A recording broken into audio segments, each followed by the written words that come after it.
प्रिय दर्शकों, जय सिया राम।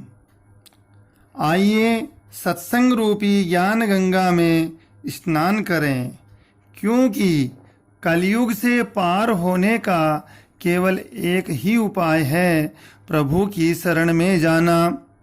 कलयुग में सिर्फ स्मरण मात्र से ही भगवान प्रसन्न हो जाते हैं। प्रभु का नाम जपने में ही कल्याण है। तुलसीदास जी ने लिखा है, कलयुग केवल नाम आधारा, सुमिर सुमिर नर उतर ही पारा, उल्टा नाम जपत जग जाना, वाल्मीकि भय ब्रह्म समाना, वाल्मीकि भय ब्रह्म समाना। अर्थात कलयुग में मनुष्य केवल भगवान के नाम से ही भवसागर से पार हो सकता है। वाल्मीकि जैसा बुरा कर्म करने वाला उल्टा सीधा नाम जपकर भी ब्रह्म के समान बन गया। यह नाम जपने का ही प्रभाव है। लेकिन दुख की बात यह है कि बिना मूल्य के मिलने वाले इस नाम को भी कोई नहीं लेता। तुलसीदास जी ने भी आश्चर्य प्रकट किया है कि ईश्वर नाम अमूल्य है, दामन बिना बिकाए, तुलसी अचरज देखिए, कोई न ग्राहक आए। फिर तुलसीदास जी इसका गहराई से कारण खोजते हैं। बगैर मूल्य के मिलने पर भी लोग भगवान का नाम क्यों नहीं लेते हैं? तो निष्कर्ष पर पहुंचते हैं कि तुलसी पिछले पाप से हरि चर्चा न सुहाए, जैसे ज्वर के वेग से भूख विदा हो जाए, तुलसी भूख विदा हो जाए। जब मनुष्य ज्वरग्रस्त हो, बुखार में हो, तो उसे अमृत से अमृत वस्तु भी अच्छी नहीं लगती। न दूध पीने को जी चाहता है, न कुछ खाने को। हाँ, किसी किसी समय चटपटी वस्तुएं खाने की इच्छा जरूर होती है, परंतु भूख फिर भी नहीं होती। इस प्रकार जिन लोगों को पिछले जन्मों के पापों का ज्वर चढ़ा हुआ है, उन्हें प्रभु चर्चा अच्छी नहीं लगती। वे परमात्मा के नाम से भागते हैं। कुछ नास्तिक तो प्रभु का अस्तित्व ही नहीं मानते। ऐसे लोग वास्तव में रोगी हैं। उनका मन तथा आत्मा पापग्रस्त है, इसलिए तो उनका मन प्रभु भजन में नहीं लगता। परंतु वे नादान नहीं जानते कि ज्वरग्रस्त होते हुए भी वे रोग को और बढ़ावा दे रहे हैं। ऐसे लोग दया के पात्र हैं। कहा जाता है कि जब तन में अमल हो तो मिश्री भी खारी लगती है। ठीक उसी प्रकार जब मन में पाप व काम भरा हो तो सत्संग की बातें बहुत बुरी लगती हैं। इसके उदाहरणों से हमारे सारे ग्रंथ में मिल जाते हैं। रावण, कंस, हिरण्याकश्यप, महिषासुर, जरासंध, शिशुपाल, दुर्योधन आदि न जाने कितने ही लोग स्वयं को भगवान मानते थे। पर जब पाप का घड़ा भर गया तो उनका वध हुआ, तब उन्हें भगवान की शक्ति का पता चला। नीलांबुज श्यामल कोमलांगम, सीता समारोपित वाम भागम, पाणो महासायक चारु चापम, नमामि रामं रघुवंशनाथम। नीले कमल के समान श्याम और कोमल जिनके अंग हैं, श्री सीता जी जिनके बाएं भाग में विराजमान हैं, और जिनके हाथों में अमोघ बाण और सुंदर धनुष हैं, उन रघुवंश के स्वामी श्री रामचंद्र जी को मैं नमस्कार करता हूँ, बारंबार प्रणाम करता हूँ। गुजरात में एक दूसरे से मिलते समय जय श्री कृष्णा कहते हैं। उत्तर भारत में यदि कोई मिलता है तो राम राम कहने का रिवाज है। 2 बार राम कहने की भावना यह है कि मेरे अंदर भी वही राम विराजते हैं जो आप में हैं। ऐसी भावना रखने से बहुत शांति मिलती है। जिसको जीव मात्र के दर्शन से भगवान याद आने लगे वही सच्चा वैष्णव है। प्रत्येक मनुष्य में राम जी विराजते हैं, ऐसा याद रखें, याद करें तो आपके प्रत्येक व्यवहार भक्तिमय हो जाएगा।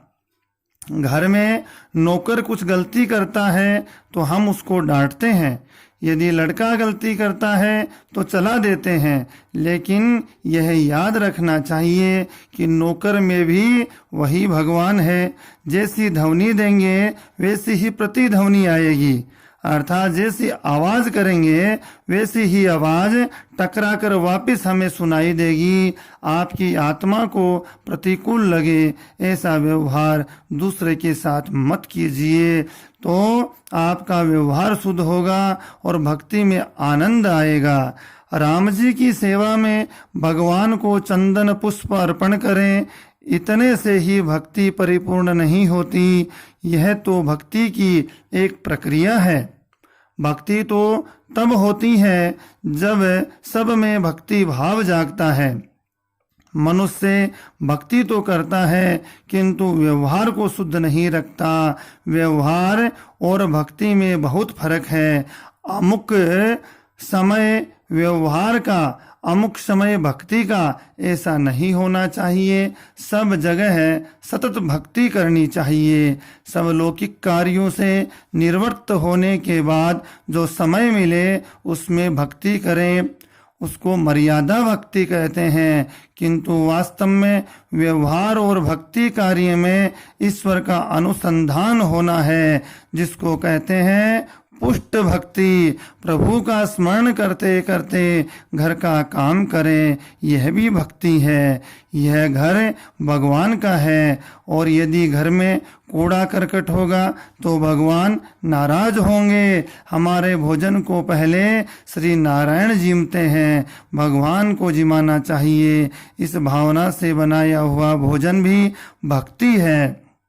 बहुत सी माताएं कहती हैं कि हमारा कुटुंब बड़ा है और पूरा दिन रसोई घर में ही बीत जाता है, इसलिए हम सेवा पूजा नहीं कर सकती हैं। किंतु सब में भगवद रूप मानकर सबकी सेवा करना यह भी भक्ति है। भक्ति भावना के लिए धंधा छोड़ने की जरूरत नहीं है। भक्ति करने के लिए धंधा छोड़ने की जरूरत नहीं बताई गई। भगवान के लिए जो भी काम करें वही भक्ति है। क्रिया महत्व की नहीं, क्रिया के पीछे भावना का महत्व है। काम करते हैं उसके पीछे भावना क्या है। मंदिर में बैठकर माला जप करें और विचार स्वार्थ का करें तो उसके बदले यदि मंदिर में बुहारी की सेवा कर लें, साफ सफाई की सेवा कर लें तो वह भी अधिक श्रेष्ठ होगी। व्यवहार करें, व्यवहार में विवेक की जरूरत है। शरीर को थकावट लगे तो मन को भी थकावट लगती है, फिर वह दूसरी प्रवृत्ति ढूंढता है। भक्ति के लिए अपनी प्रवृत्ति त्याग करने की जरूरत नहीं, किंतु आपके प्रत्येक व्यवहार को भक्तिमय बनाना चाहिए। इसलिए राम नाम जो है, राम नाम मनि दीप धरु, जीह दे हरि द्वार, तुलसी भीतर बाहे रहूं, जो चाहसी उजियार। तुलसीदास जी कहते हैं कि यदि तू भीतर और बाहर दोनों ओर उजाला चाहता है तो मुख रूपी द्वार की जीव रूपी देहली पर राम नाम रूपी मणि दीपक को रखे। अर्थात भावार्थ क्या हुआ?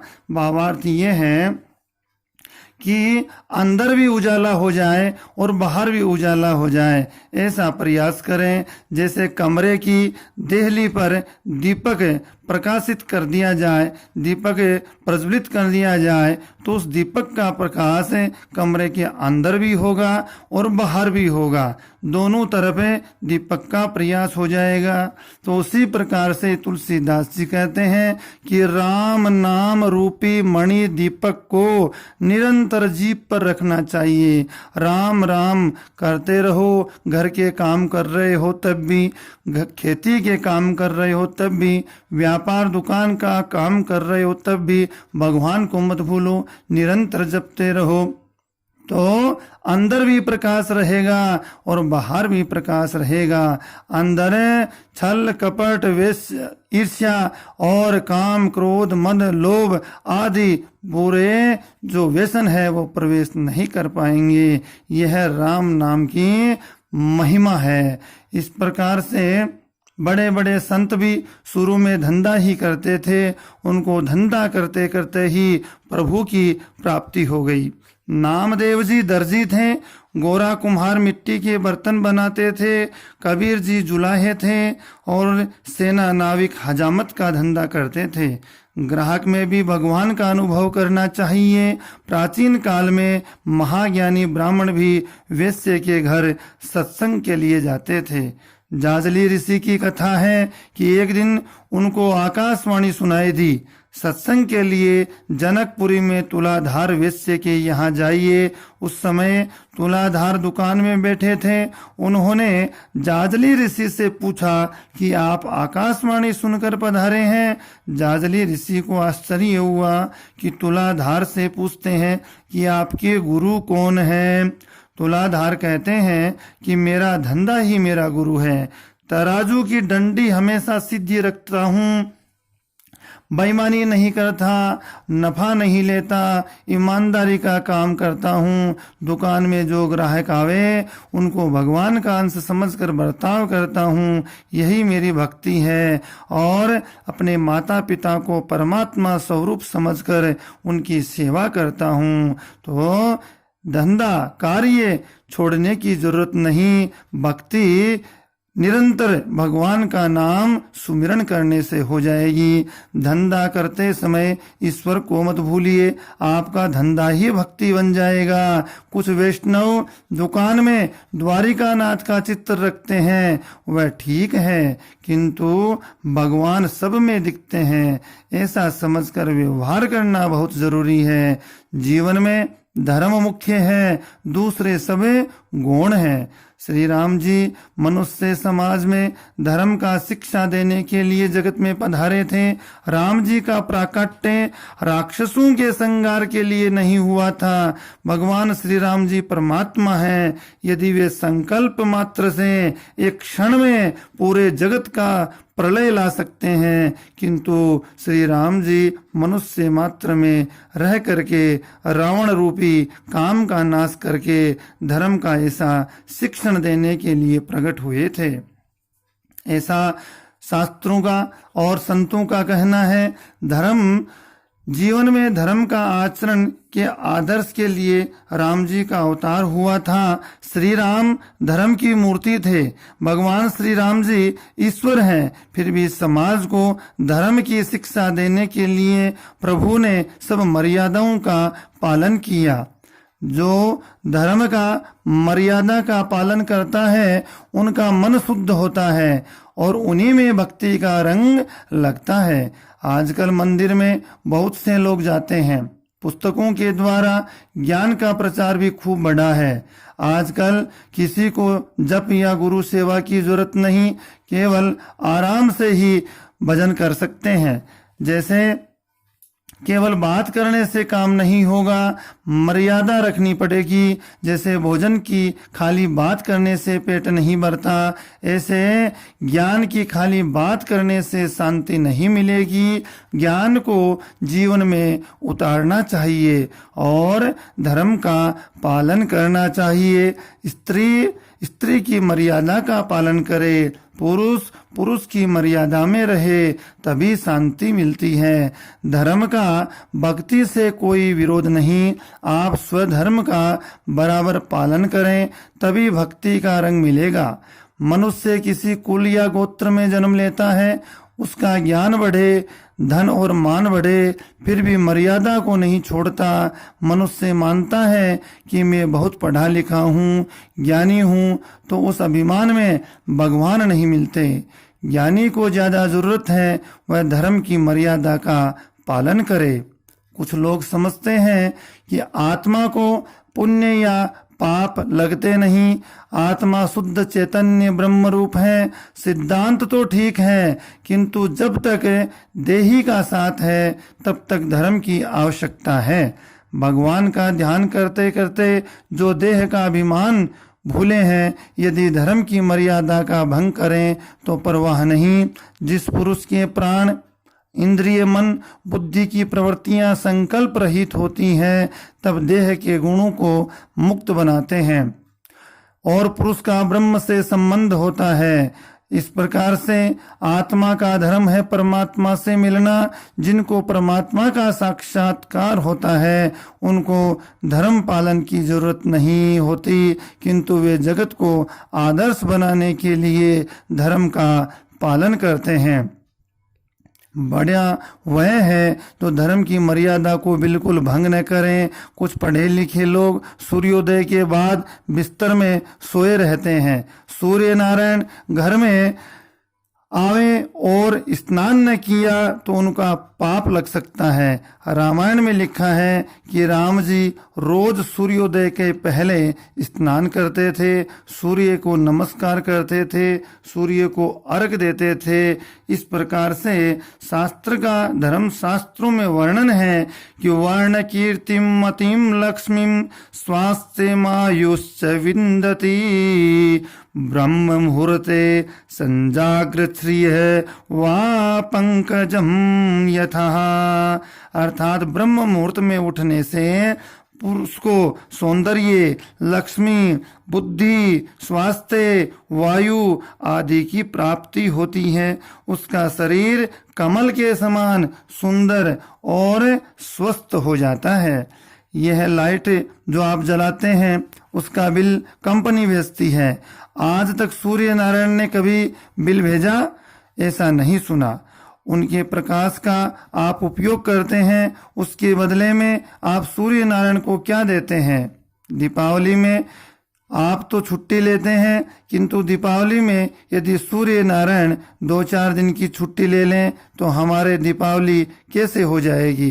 अर्थात सूर्य नारायण हमसे यही अपेक्षा करते हैं कि हम उनके उदय से पहले उठें और स्नान कर लें, संध्या पूजन कर लें। कुछ लोग बड़े अफसर होते हैं, उनको अभिमान होता है कि मैं बड़ा साहब हूँ, किंतु उस हालत में धर्म की मर्यादा का ज्यादा पालन करना चाहिए। जो जितना ज्यादा बड़ा है उसको उतना ही ज्यादा मर्यादा और धर्म का पालन करना चाहिए। भक्ति का बहाना कर जो स्वेच्छाचारी जीवन जीता है वह भगवान को अच्छा नहीं लगता। इस प्रकार से सनातन धर्म अति श्रेष्ठ है। धर्म मर्यादा को मत छोड़ना। रात में 11 के पहले सो जाइए, 4:30 बजे उठ जाना चाहिए। रामायण में राक्षसों के लक्षण बताए हैं। वह रात में देरी से जागते थे और सुबह में बिस्तर में सोए रहते थे। ऐसे लक्षण वाले सब राक्षस ही होते हैं। आप रोज सूर्योदय होने के पहले स्नान कीजिए। सूर्य नारायण बुद्धि को शुद्ध करते हैं, आरोग्य देते हैं और इस प्रकार से तेज देते हैं, और अनेक प्रकार के ग्रह नक्षत्र जो हैं वो प्रतिकूल हैं वो भी अनुकूल हो जाते हैं। इस प्रकार से भगवान की सुबह सुबह का कीर्तन और भजन संध्या बड़ी उत्तम और सार्थक और सिद्ध है। श्री राम जय राम जय जय राम, श्री राम जय राम जय जय राम, श्री राम जय राम जय जय राम, श्री राम जय राम जय जय राम। निरंतर राम राम जी का नाम रटते रहें, जपते रहें। राम जी सूर्य वंश में प्रकट हुए। सूर्य नारायण तन मन और बुद्धि तीनों को सुधारते हैं। सूर्य नारायण भगवान प्रत्यक्ष परमात्मा हैं, दूसरे देव भावना से दिखते हैं, किंतु सूर्य नारायण प्रत्यक्ष दर्शन देते हैं, उनमें भावना की जरूरत नहीं होती। धर्म की मर्यादा का भंग भगवान की आज्ञा का भंग है। समुद्र भी मर्यादा का पालन करता है। सूर्य चंद्रमा सब प्रभु की मर्यादा में रहते हैं। एक मनुष्य ही ऐसा प्राणी है जो ज्ञान बढ़े, मान मिले, धन मिले तो वह अभिमानी बन जाता है और परमात्मा की मर्यादा को तोड़ता है। स्वधर्म का पालन करना ही भक्ति है। जो मनुष्य अपने धर्म का पालन करेगा वही उसके लिए भक्ति है। प्रभु की आज्ञा का पालन न करें, भगवान को फूल की माला का अर्पण करते जाएं और उनकी सेवा को भगवान स्वीकार नहीं करते, क्योंकि भगवान को धर्म अति प्रिय है। धर्म का रक्षण करने से परमात्मा जगत में पधारते हैं। श्री राम जी मर्यादा पुरुषोत्तम है। राम जी एक भी मर्यादा को भंग नहीं करते। सनातन धर्म ईश्वर का स्वरूप है। धर्म साधन भी है और साध्य भी है। भगवद रूप होने से भक्ति और भगवान अलग नहीं। धर्मानुकूल पवित्र जीवन कैसे बिताना है, यह जगत को श्री राम जी ने सिखाया है। पुरुष का व्यवहार श्री राम जी के जैसा हो और स्त्री का व्यवहार सीता जी के जैसा हो। पुरुष का आचरण श्री राम जी के जैसा हो, तभी भक्ति सफल होगी। आचरण रावण के जैसा रखे, राम राम जप करे तो उसका कुछ फल नहीं मिलेगा। मनुष्य मात्र के लिए श्री राम जी की सेवा अनिवार्य है। भगवान श्री कृष्ण की भक्ति करें, चाहे शिव उपासक हो या शक्ति उपासक, और आचरण मर्यादा भगवान श्री राम जी की जैसा ही होना चाहिए। श्री राम जी की सेवा के बिना रावण रूपी काम मरेगा नहीं और तब तक मानव जीवन को शांति नहीं मिलेगी। श्री राम जी की सेवा यानी उनकी मर्यादा का पालन करना है। फूल को कोई मनुष्य उत्पन्न नहीं करता। मनुष्य कागज के कृत्रिम फूल तो बना सकता है, किंतु उसमें सुगंध उत्पन्न नहीं कर सकता। सुगंध वाले फूल तो प्रभु ही उत्पन्न करते हैं। जगत में जो कुछ है उसका मालिक श्री राम जी हैं। कुछ लोग मंदिर में सेवा करते हैं तब समझते हैं कि हम मंदिर चलाते हैं। भगवान कहते हैं तुम मूर्ख हो, मेरा घर तो मैं चलाता हूँ। जगत के मालिक परमात्मा है। मनुष्य तो शरीर का भी मालिक नहीं होता और किस चीज का हो सकता है। आजकल ऐसा कानून है कि जो व्यक्ति जिस मकान में रहता है वह मकान खाली न करने पर जब भूकंप होता है तब मकान छोड़ना ही पड़ता है। सबके मालिक श्री राम जी हैं। मनुष्य यह तथ्य नहीं समझता, इसलिए मारा मारी होती है। बाहर कोई भिखारी आकर बैठता है तो उसको डांटते हैं कि उठ यहाँ से, भगवान ने कृपा करके ये सब हमको दिए हैं। उनको प्रसन्न करने की इच्छा हो, उनकी आज्ञा का पालन करो। धर्म मर्यादा का पालन भी यही है। यही श्री राम जी की श्रेष्ठ पूजा है। इसलिए कर्म ही प्रधान है और वेदों में आता है कि भगवान विश्वंभर पूरे जगत का पोषण करते हैं। स्वेच्छाचार से मनुष्य का पतन होता है। जो मर्यादा में नहीं रहता उसका पतन शीघ्र ही होता है। आजकल लड़कों को माता पिता के अधीन रहना अच्छा नहीं लगता, लेकिन स्वतंत्रता की बात बहुत करते हैं। किंतु जो सचमुच जितेंद्रिय है वही स्वतंत्र है। स्वेच्छाचार से मनुष्य को पतन में गिराता है। सदाचार के बिना मानव जीवन सफल नहीं होता। सदाचार यानी शास्त्र संगत आचार व्यवहार, और क्या करें क्या न करें यह बात आप अपने मन से मत पूछिए, किसी साधु संगी शास्त्र संत से पूछिए। श्री राम जय राम जय जय राम। श्री राम जय राम जय जय राम। श्री राम जय राम जय जय राम। श्री राम जय राम जय जय राम। जय सिया राम बोलो जय सिया राम। जय सिया राम बोलो जय सिया राम। जय सिया राम बोलो जय सिया राम। श्री राम जय जय राम। श्री राम जय जय राम। आज सत्संग श्रृंखला का यहीं विश्राम करते हैं। सत्संग का यह वीडियो आप श्रवण किया आपने, आप श्रवण करें, दूसरों को श्रवण कराएं, शेयर करें, लाइक करें, सब्सक्राइब करें, और इसी प्रकार से भगवान का नाम निरंतर जपते रहें। जय सिया राम, जय श्री कृष्ण।